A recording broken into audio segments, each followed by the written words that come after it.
હા સાહેબ, સ્વર્ણિમ ગુજરાત ની ઉજવણી 1 મે 2010 ગુજરાત રાજ્યની સ્થાપના દિન નિમિત્તે જ્યારે ઉજવવામાં આવનાર છે અને ઉજવણીના ભાગરૂપે આપે નક્કી કરેલા ધ્યેય આયોજન નિર્મળ ગામ નિરોગી ગામ મેં નક્કી કરેલા નહીં ભાઈ, જો જ્યાં સુધી મેં નક્કી કરેલા કરશો તો શું નહીં થાય.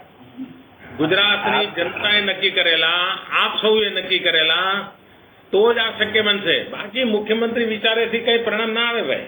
પ્રજા વિચારે ગ્રામને જરૂરી આપના આયોજનો જે નક્કી કરેલા છે એ આયોજનો પૂર્ણ કરવા માટે અમે સૌ કટિબદ્ધ છીએ અને આ સ્વર્ણિમ જયંતિ ઉજવવા માટે અમે પણ સહભાગી બની સમગ્ર તાલુકાને નિર્મળ અને નિરોગી. અમદાવાદ જિલ્લાના સૌ મિત્રોને ખૂબ ખૂબ શુભકામનાઓ. આણંદને જય સ્વામિનારાયણ. હવે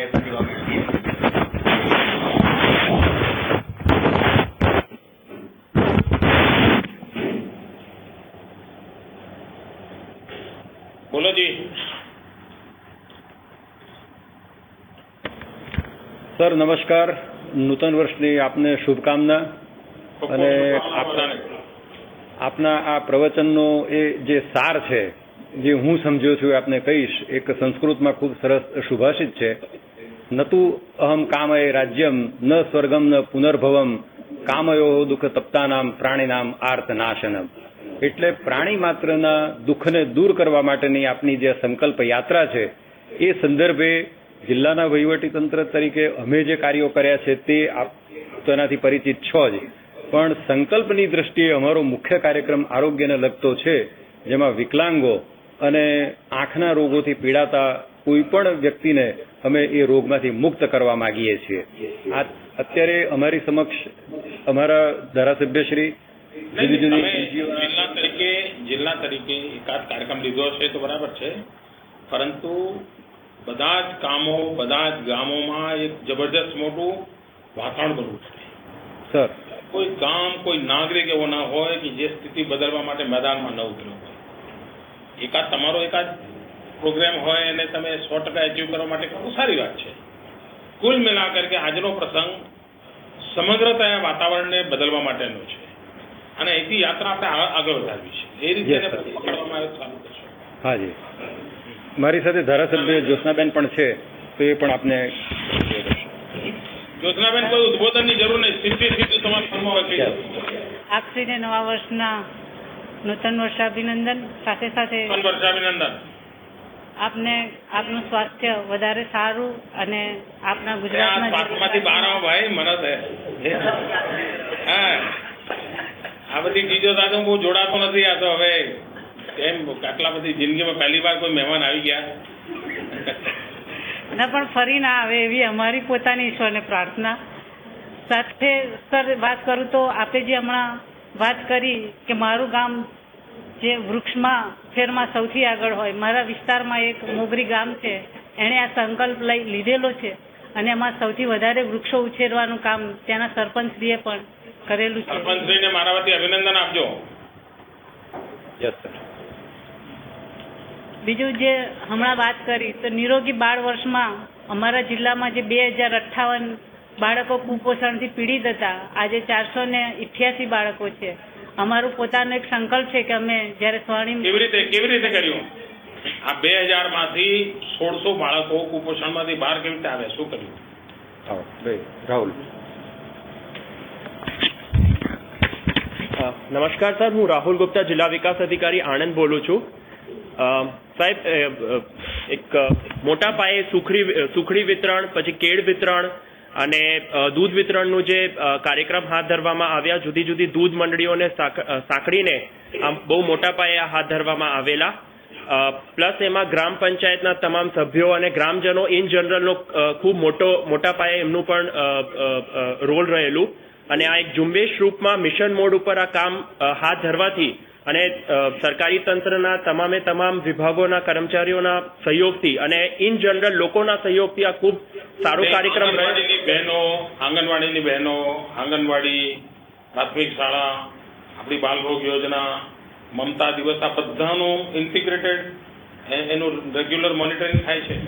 જી એબ્સોલ્યુટલી એક ઇન્ટિગ્રેટેડ મોનિટરિંગ થાય છે અને અમે જે અમારા જિલ્લામાં એક વિશિષ્ટ કર્યું કે સામાન્ય રીતે જે આરોગ્ય વિભાગ હોય છે અને ICDS વિભાગ હોય છે જુદી જુદી રીતે અત્યાર સુધી કામ કરતા હતા, પરંતુ અમે એવી રીતે એક આયોજન ગોઠવ્યું કે ઇવન ગ્રામ્ય લેવલ, તાલુકા લેવલ અને જિલ્લા કક્ષાએ આ બંને તંત્ર ભેગા મળીને પિરિયોડિક રીતે કામગીરી કરે, એનું મોનિટરિંગ અને રિપોર્ટિંગ થાય. તેના કારણે સાહેબ આ બધો ખૂબ ઇમ્પ્રુવમેન્ટ જોવા મળ્યું હતું. આ 2000 બાળકો કયા એજ ગ્રુપના હતા? સર 0 to 6 યર્સના એજ ગ્રુપના હતા આ બધા બાળકો જે આંગણવાડીમાં સામાન્ય રીતે જાય છે. નહીં, જો આ પરિણામ મળ્યું હોય તો એનો અર્થ કે બહુ જ બધા જ આખા રાજ્યના બાકી મિત્રો જે સાંભળે છે એમને પણ એક વિશ્વાસ આવશે કે આ સમસ્યામાંથી આપણે ગુજરાતને જોતામાંથી બહાર કાઢી શકીએ. જો તમારે ત્યાં 2100 બાળકોમાંથી 400 ઉપર લઈ આવ્યા હો તો મા બાપમાં પણ જાગૃતિ આવી હશે, સમાજમાં પણ જાગૃતિ આવી હશે. બિલકુલ. તો આની વાત આનું એક વિડીયો રેકોર્ડિંગ કરીને લોકોમાં પ્રચારિત કરવી જોઈએ. જી સાહેબ. અને અન્ય જિલ્લાઓને પણ મોકલવી જોઈએ. જી સાહેબ. અભિનંદન જિલ્લાના મિત્રોને, અભિનંદન ભાઈ, સારું કામ કર્યું તમે. Thank you sir. બનાસકાંઠામાંથી પ્રતિભાવ મેળવીએ. સર નમસ્કાર સર, હું કલેક્ટર આપનું અને સૌનું સ્વાગત કરું છું મારા જિલ્લા વતી. સર બધા અધિકારી પદાધિકારી હાજર છે. સર આપ સાહેબે 15મી ઓગસ્ટની ઉજવણી ગયા વર્ષે મારા જિલ્લામાં કરેલી અને આપે જે માહિતી સાહેબ અમને સૂચના આપી હતી સાહેબ મોટાભાગે બધાનો અમે અમલ કર્યો છે. આપને જણાવતા આનંદ થાય સાહેબ, ભગવાનના ભાગની બાબત બનાસકાંઠા જિલ્લાની 1350 ડેરીમાંથી સર 1200 જેટલી ડેરીઓએ અમલ કર્યો છે. અત્યારે સર 85,000 બાળકોને રોજ ભગવાનનો ભાગ સાહેબ આપવામાં આવે છે. મારું ભાભર નગરપાલિકા સાહેબ આ દેશની પહેલી નગરપાલિકા છે જેમાં 650 બાળકોને દરરોજ કેસરયુક્ત ઇલાયચીયુક્ત દૂધ એક સંસ્થા તરફથી પૂરું પાડવામાં આવે છે. સર આપે મને સૂચન કર્યું હતું કે ટપક પદ્ધતિનો અમલ મારા જિલ્લામાં અવશ્ય થવો જોઈએ. સર મને કહેતા આનંદ થાય છે કે મારા ખેડૂત મિત્રોએ, કૃષિના ઋષિઓએ બધા ભેગા થઈને સર મારા જિલ્લાને સમગ્ર રાજ્યમાં સર પ્રથમ ક્રમ આપ્યો છે. સર દરેક બાબતમાં અમે આગળ આવવાની કોશિશ કરી રહ્યા છીએ. સર આ બાબતમાં વધારે અમારા એક આગેવાન છે સરપંચશ્રી, એ વાત કરશે સર. અને આ ભાભરની વાત કરી ને, ભાભરના લોકો ભલ ભલાડે દૂધ પીતા કરી દેવા છે. સાહેબ અત્યારે તો બાળકોનું દૂધ પાય છે સર.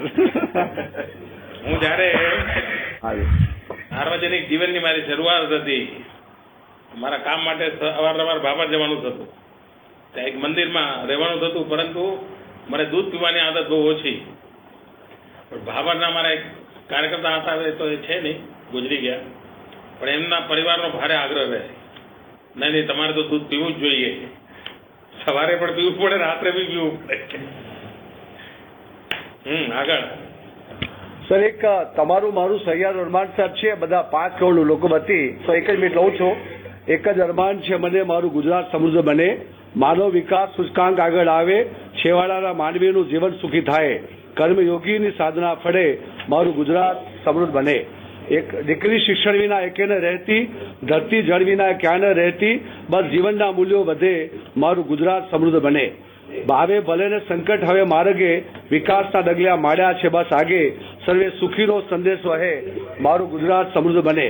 સ્વર્ણિમ જયંતિના સંકલ્પ સો લઈને, ગરીબ ગુજરાતની ગાથા સૌ ગાઈને, વિશ્વે ગુજરાતનું ગૌરવ વધે, મારું ગુજરાત સમૃદ્ધ બને. એક જ અરમાન છે મને, મારું ગુજરાત સમૃદ્ધ બને. Sir thank you. જય અંબે. નમસ્કાર સાહેબ, હું ફતાભાઈ ચીલાભાઈ કરણ, ગામ વણસોલ, સરપંચ, પડગામ તાલુકા સરપંચ એસોસિએશન પ્રમુખ, ખેડૂત પણ છું. આપ સાહેબને નવા વર્ષની શુભકામના. શું નામ આપનું? ફતાભાઈ ચીલાભાઈ કરણ ચૌધરી, ફોજના ચૌધરી સાહેબ. આપ સાહેબને નવા વર્ષની શુભકામના સાથે અભિનંદન પાઠવું છું. સમગ્ર ગુજરાતની પ્રજા પ્રાર્થના સાંભળી માં જગદંબાની કૃપાથી આપ સાહેબની સ્વાઇન ફ્લૂની બીમારી